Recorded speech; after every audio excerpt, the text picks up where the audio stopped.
Singapore Airlines flight. More than 140 passengers and crew from a Singapore Airlines flight hit by heavy turbulence that left dozens injured and one dead finally reached Singapore on a relief flight Wednesday morning, after an emergency landing in Bangkok. Photos taken inside the plane showed cuts in the overhead cabin panels, oxygen masks and panels dangling from the ceiling, and luggage scattered around. A 28-year-old student on board the Boeing BA.N 777-300ER plane told Reuters he saw people from across the aisle going completely horizontal, hitting the ceiling and landing back down in really awkward positions.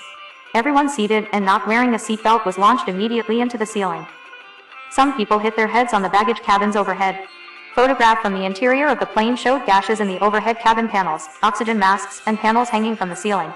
They hit the places where lights and masks are, and broke straight through it, the student said.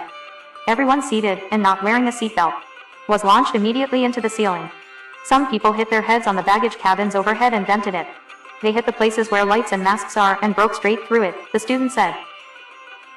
Photograph inside the plane showed this precarious condition. Cuts in the overhead cabin panels and oxygen masks dangling from the ceiling, and luggage scattered around. The crew and people inside lavatories were hurt the most. People were found just on the ground, not able to get up. There were a lot of spinal and head injuries.